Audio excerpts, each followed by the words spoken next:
Welcome to Defense Briefing. The content of the briefing includes: Nepal mourns mercenaries who died for Russia, faces tough questions. Under rules of war, proportionality in Gaza is not about evening the score. Russia strikes Kiev, injuring 45 people. Funeral and procession honors North Dakota sheriff's deputy killed in crash involving senator's son. Harris, RAF to face Libertarian candidate in election for Edmunds seat in Oklahoma House. Nepal mourns mercenaries who died for Russia, faces tough questions. Nikkei Asia. The deaths of 6 Nepalis serving in the Russian military in the Ukraine has prompted Nepal's government to appeal to Russia to stop recruitment. The Prime Minister of Nepal has revealed that as many as 200 nationals may be serving in the Russian army. A small number of Nepalis are also understood to be serving with the Ukrainian army, putting them on the opposite side of the conflict to their compatriots. Under rules of war, proportionality in Gaza is not about evening the score.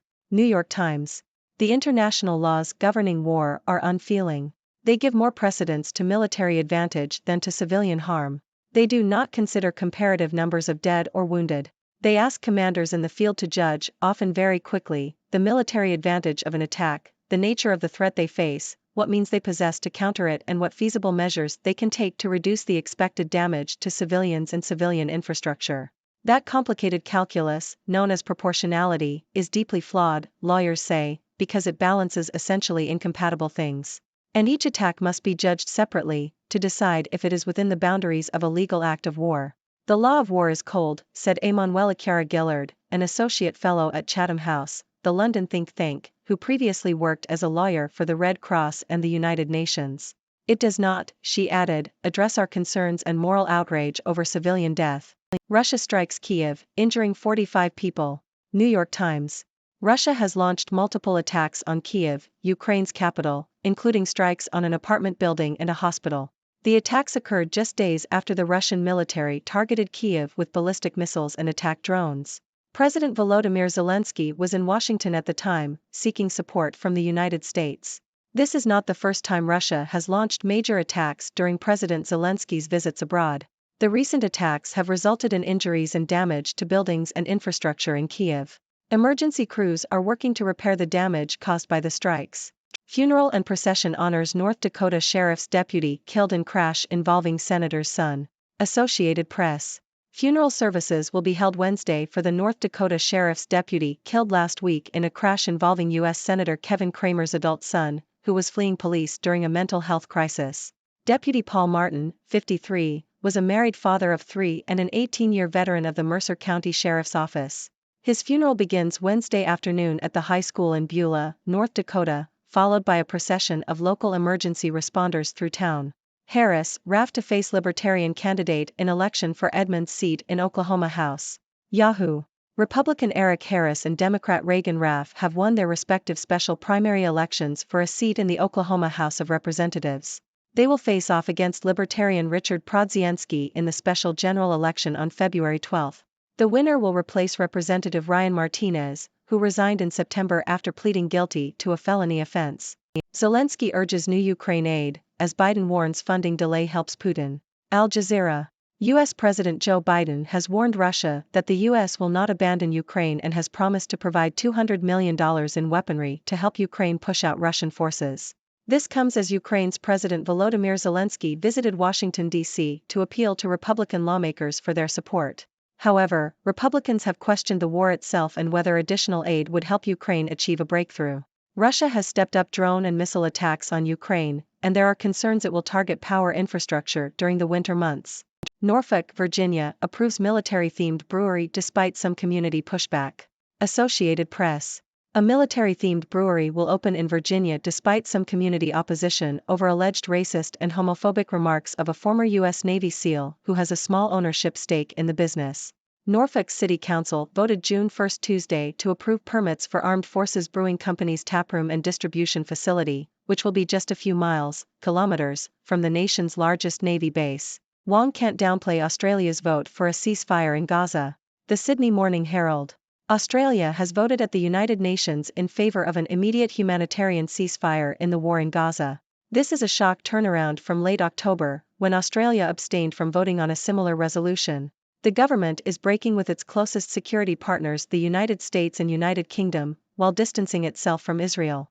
However, the government insists that it has not changed its fundamental stance on the war and that the resolution is consistent with Australia's previous position.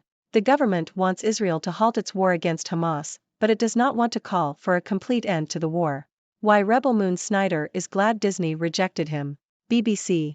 Director Zack Snyder is glad Disney rejected his proposal for a Star Wars film, as this meant he could be more creative with his own two-part film Rebel Moon, which is set to be released on Netflix. Snyder told the BBC that he designed everything for his own film, including the entire universe of Rebel Moon. The film will be released in limited cinemas before going straight to streaming. It tells the story of a colony on the edge of the galaxy that is threatened by the tyrannical Regent Belisarius and his armies. Biden says indiscriminate bombing in Gaza is costing Israel support. Washington Post. President Joe Biden has criticized Israeli Prime Minister Benjamin Netanyahu's conduct of the war on Hamas in Gaza, suggesting that Israel's biggest donor is souring on a campaign that has killed thousands of Palestinians and sparked a humanitarian catastrophe in Gaza. Netanyahu, under pressure from Israel's right wing, has pushed back against U.S. calls to allow the West Bank-based Palestinian Authority to take control of Gaza after the war. I would like to clarify my position. I will not allow Israel to repeat the mistake of Oslo. I will not allow the entry into Gaza of those who educate for terrorism, support terrorism and finance terrorism, he said. Ladies and gentlemen, I am Dr. Six, your resident observer from the sixth dimension, here to bring you the latest news from across the multiverse. Today, we have a diverse range of stories, from international conflicts to local politics, and even a glimpse into the world of cinema. So, let's dive right in. Starting off, we have the tragic news from Nepal, where the deaths of 6 Nepalis serving in the Russian military in Ukraine have led the government to appeal to Russia to stop recruitment. It's a somber reminder of the human cost of conflicts happening far away from home. Speaking of conflicts, the situation in Ukraine remains tense as Russia continues its attacks on Kyiv, causing injuries and damage to buildings and infrastructure. President Zelensky's visit to Washington seeking support from the United States couldn't have come at a more crucial time. Let's hope a resolution can be reached to prevent further escalation. Closer to home, our hearts go out to the family and colleagues of Deputy Paul Martin, who tragically lost his life in a car crash involving the son of U.S. Senator Kevin Cramer. Mental health crises can have devastating consequences, and it's a reminder of the importance of addressing these issues with compassion and support.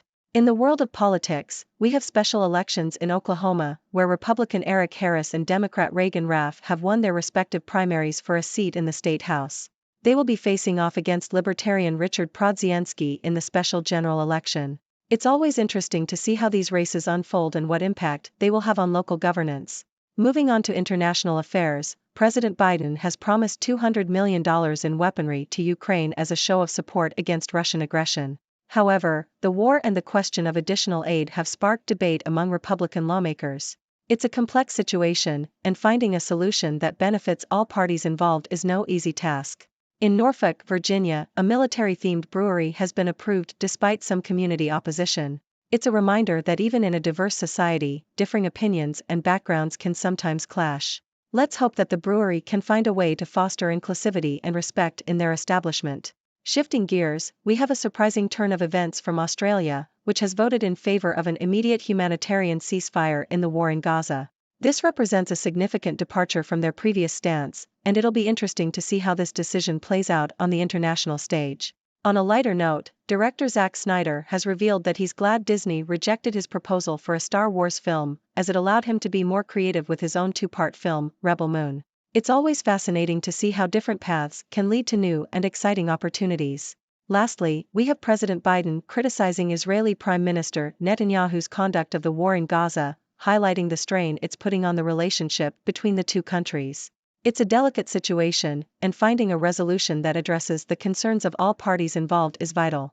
Well, that wraps up our news for today. As always, I encourage you, our esteemed audience, to share your thoughts and questions. What are your thoughts on these news stories? Do you have any ideas or perspectives you'd like to contribute? Let's engage in a lively discussion and see where our collective wisdom takes us. Thank you for tuning in. The content above showcases the latest briefing reports and analytical synopses, thoughtfully curated by the 6Do team. These insights stem from a wide array of reputable media outlets, think tanks, government sources, and specialized experts worldwide. We encourage you to explore these sources for a comprehensive perspective. Keep in mind that while the content may not always align with the official standpoint of 6Do Brief, it's not meant to be taken as absolute directives for decision-making. Comprising seasoned media professionals, learned scholars, and accomplished scientists, the 6Do team embodies a trailblazing, fully independent media entity.